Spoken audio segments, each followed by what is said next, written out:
Menko IPK AHY menyampaikan belangsunggawa terkait dengan gempa yang terjadi di Nusa Tenggara Timur.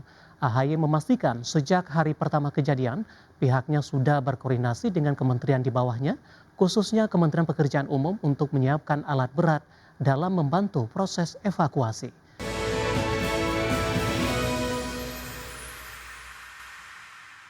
Sudah sampai di segmen terakhir pemirsa dan terima kasih untuk yang masih bergabung bersama dengan kami. Kita ke informasi selanjutnya. Menteri Koordinator Bidang Infrastruktur dan Pembangunan Kewilayahan Agus Harimurti Yudhoyono memastikan pihaknya sudah bertindak cepat dan fokus untuk mengirimkan alat berat dan memastikan tidak ada desa atau wilayah yang terisolir. Menko IPK AHY menyampaikan belangsunggawa terkait dengan gempa yang terjadi di Nusa Tenggara Timur. AHY memastikan sejak hari pertama kejadian, pihaknya sudah berkoordinasi dengan kementerian di bawahnya, khususnya Kementerian Pekerjaan Umum untuk menyiapkan alat berat dalam membantu proses evakuasi. Hal ini guna memastikan tidak adanya wilayah yang terisolir akibat jalan atau jembatan yang terputus. Selain itu, langkah tersebut guna memastikan sejumlah bantuan logistik, baik makanan dan obat-obatan, sampai ke masyarakat terdampak. Tak ketinggalan, pihaknya memastikan pemerintah bakal membangun kembali infrastruktur dasar seperti air dan listrik. Hari pertama saya berkoordinasi dengan Menteri Pekerjaan Umum yang langsung terbang ke daerah bencana beliau untuk memastikan alat-alat berat segera di-deploy, segera dikerahkan untuk pertama ya tentu membantu proses evakuasi. Kita sungguh berduka kehilangan, tapi evakuasi itu harus nomor satu. Yang kedua, memastikan agar tidak ada daerah yang terisolir, jalan-jalan putus yang terhambat, saya ulangi, yang mungkin terjadi longsor yang besar, yang berat, maka harus segera dibersihkan, ditangani. Dan yang ketiga, memulihkan kembali infrastruktur dasar, ya, air, listrik, dan lain sebagainya. Ini harus dipastikan karena itu yang paling mendasar bagi. Masih di Markerbas dan kita beralih ke informasi emiten pemirsa. Kabar baik datang dari PT Presisi Tbk yang membukukan lompatan pendapatan sebesar 35% menjadi 2,2 triliun rupiah hingga semester 1 2026. Emiten jasa pertambangan dan konstruksi ini juga berhasil memangkas rugi bersih hingga 93,4%.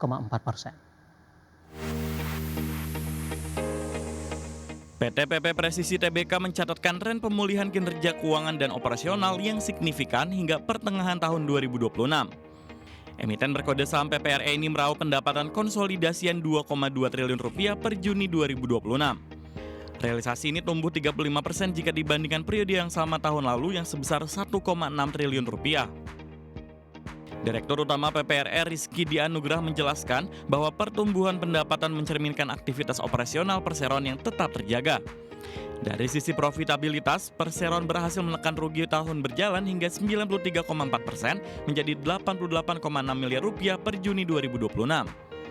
Perbaikan fundamental ini didukung penurunan beban penurunan nilai yang melandai drastis menjadi 57,9 miliar rupiah serta efisiensi beban keuangan.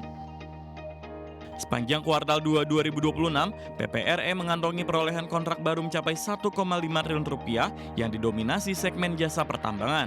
Vice President Corporate Secretary PPRE Mei Elsa Kembaren menegaskan Perseron terus berfokus pada efisiensi, produktivitas, serta optimalisasi aset. Langkah disiplin pengelolaan keuangan ini disiapkan untuk membawa Perseron menuju kinerja yang lebih sehat dan berkelanjutan. Berbagai sumber, IDX Channel.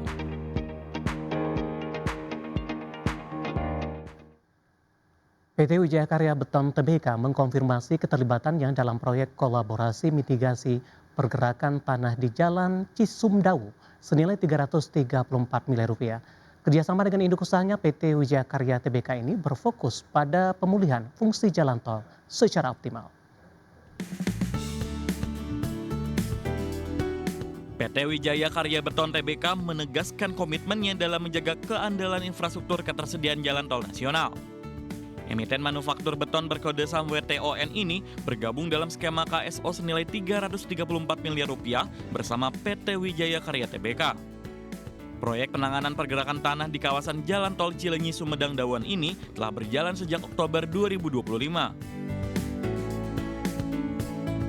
Corporate Sekretari Wika Beton, Ignatius Hari, menjelaskan bahwa pekerjaan konstruksi difokuskan pada titik krusial penanganan longsor.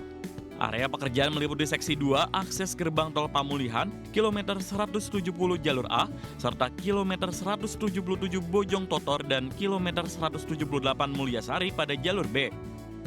Pengerjaan teknis mencakup pemasangan fondasi borpal berdiameter 1.500 mm dengan kedalaman 40 hingga 50 meter ground anchor, shore crate, serta penataan ulang elevasi tanah. Penanganan infrastruktur tol Cisumdawu dilakukan secara cepat dan terukur untuk memangkas waktu tempuh Bandung, Cirebon, dan sekitarnya. Ketepatan pengerjaan ini didukung oleh kapabilitas perseroan melalui kehadiran unit layanan penunjang Constraint Service Unit atau CSU. Sebagai bagian dari ekosistem Danantara dan BUMN, WTON berkomitmen menghadirkan solusi infrastruktur yang tangguh guna memberikan nilai tambah bagi pemangku kepentingan. Berbagai sumber IDX Channel. Informasi emiten selanjutnya, pemirsa, PT Pertamina Geothermal Energi Tbk bersiap melaksanakan program kepemilikan saham untuk manajemen dan karyawan atau MESOP sebanyak 3 tahap. Melalui aksi korporasi ini, emiten berkode saham PGEO ini berpotensi menerbitkan hingga 126 juta saham baru. PT Pertamina Geothermal Energi Tbk mengumumkan pelaksanaan Program Management and Employee Stock Option Program atau MESOP. Berdasarkan keterbukaan informasi di Bursa Efek Indonesia, periode eksekusi opsi saham ini berlangsung selama 30 hari bursa, terhitung mulai 24 Agustus 2026 mendatang. Program ini mencakup 3 skema, yakni tahap 1 exercise ke-6, tahap 2 exercise ke-5, serta tahap 3 exercise ke-3. Perseroan menetapkan harga pelaksanaan opsi yang berbeda untuk masing-masing tahap program kepemilikan saham tersebut. Untuk MESOP tahap 1, harga exercise ditetapkan sebesar Rp648 per lembar saham. Sementara itu, harga pelaksanaan untuk tahap 2 ditetapkan sebesar Rp1.087, sedangkan untuk tahap 3 berada pada level Rp838 per lembar saham. Adapun jumlah hak opsi yang dapat dieksekusi oleh manajemen dan karyawan PGEO dalam program ini mencapai sebanyak-banyaknya 126.004.270 lembar saham. Rinciannya meliputi tahap 1 maksimal 48,89 juta saham, tahap 2 sebanyak 55,35 juta saham, dan tahap 3 maksimal 22,75 juta saham. Apabila seluruh hak opsi dilaksanakan, eksekusi ini sekaligus berpotensi memperkuat permodalan perseroan seiring penerbitan saham baru tersebut. Berbagai sumber IDX Channel. Rangkuman informasi menarik lainnya akan kami hadirkan sesaat lagi. Market Buzz akan segera kembali. Penyedia indeks global FTSE Russell kembali menunda penambahan saham-saham asal Indonesia yang berlaku hingga peninjauan indeks berikutnya pada Desember 2026. Meski melanjutkan pembatasan, FTSE Russell mengakui upaya otoritas Indonesia yang telah menerapkan sejumlah langkah untuk meningkatkan transparansi pasar modal Indonesia. Penyedia indeks global FTSE Russell kembali menunda penambahan saham-saham baru dari pasar modal Indonesia. Penundaan ini setidaknya berlaku hingga peninjauan indeks berikutnya pada Desember 2026. Penundaan mencakup penambahan konstituen baru, termasuk emiten yang baru melantai di bursa melalui penawaran umum perdana saham. Selain itu, FTSE Russell menunda perubahan segmen ukuran perusahaan antar tingkatan, mulai dari large cap, mid cap, small cap, hingga micro cap. Penundaan juga berlaku untuk peningkatan saham publik atau free float, serta pembaruan weight adjustment faktor dari 0 menjadi positif. Meski demikian, FTSE Russell menyatakan bahwa otoritas Indonesia telah menerapkan sejumlah langkah yang bertujuan memperkuat transparansi pasar modal Indonesia. Beberapa langkah tersebut meliputi penyediaan data kepemilikan pemegang saham di atas 1%, publikasi daftar konsentrasi kepemilikan saham, serta peningkatan pelaporan klasifikasi investor. Keputusan lebih lanjut mengenai perlakuan indeks, termasuk kemungkinan dilanjutkannya kembali perubahan indeks secara penuh, akan dipertimbangkan menjelang tinjauan indeks Desember 2026 dan akan disampaikan pada waktunya. Berbagai sumber IDX Channel.